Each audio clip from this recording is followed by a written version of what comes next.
ज्ञानी व्यक्ति को कर्म के प्रतिफल की अपेक्षा कर रहे अज्ञानी व्यक्ति के दिमाग को अस्थिर नहीं करना चाहिए। अपने जीवन में कभी भी ना किसी को आनंद में वचन दे, ना क्रोध में उत्तर दे और ना ही दुख में कभी निर्णय ले।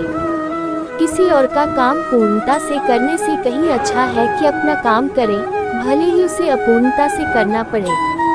मैं ही इस सृष्टि की रचना करता हूँ, मैं ही इसका पालन पोषण करता हूँ और मैं ही इस सृष्टि का विनाश करता हूँ। कृष्ण कहते हैं, जब जब संसार में धर्म की हानि होगी, अधर्म की विजय, तब तब मैं इस पृथ्वी पर अवतार लूंगा। अमीर बनने के लिए एक एक क्षण संग्रह करना पड़ता है, किंतु अमर बनने के लिए एक एक कण बांटना पड़ता है। जिंदगी में सब कुछ खत्म होना जैसा कुछ भी नहीं होता, हमेशा एक नई शुरुआत हमारा इंतजार कर रही होती है।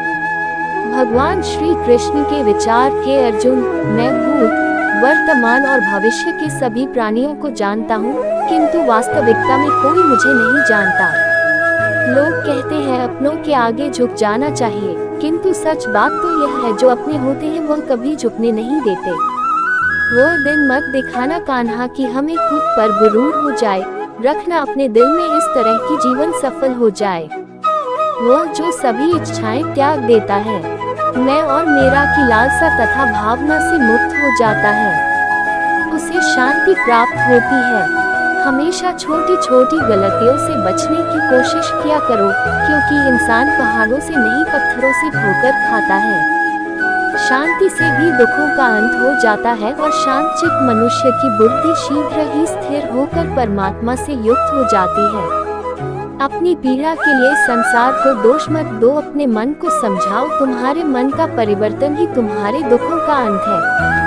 श्री कृष्ण कहते हैं, एक बार माफ करके अच्छे बन जाओ, पर दोबारा उसी इंसान पर भरोसा करके बेवकूफ कभी न बनो। इच्छा पूरी नहीं होती तो क्रोध बढ़ता है, और इच्छा पूरी होती है तो लोभ बढ़ता है। इसलिए जीवन की हर स्थिति में धैर्य बनाए रखना।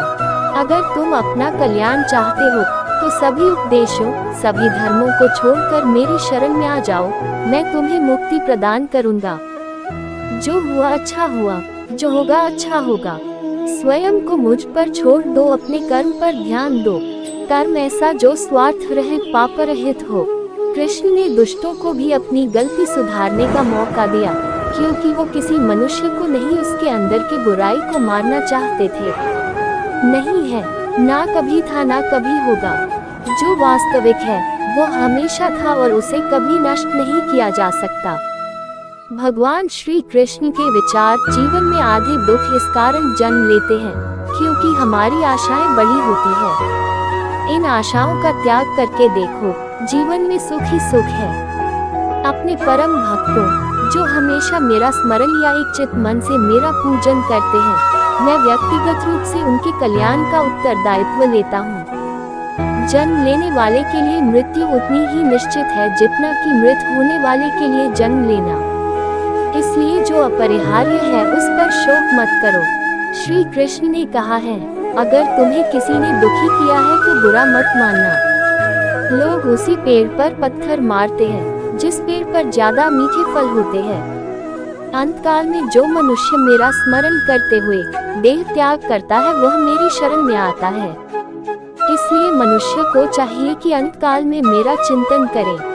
ये सच बात है कि भूल करके इंसान कुछ सीखता है, परंतु इसका यह मतलब नहीं कि वह जीवन भर भूल करता रहे और कहे कि हम सीख रहे हैं। कृष्ण कहते हैं, इस जगत में मनुष्य भौतिक वस्तुओं का भोग कर सकता है। अगर वे चाहे तो सब कुछ छीन सकते हैं। मनुष्य कुछ भी नहीं कर सकता। स्वार्थ से रिश्ते बनाने की कितनी भी कोशिश करें, वो कभी नहीं बनते हैं।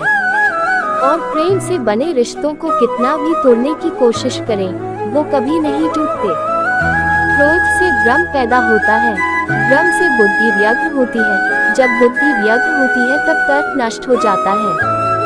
जब तर्क नष्ट होता है तब व्यक्ति का पतन हो जाता है।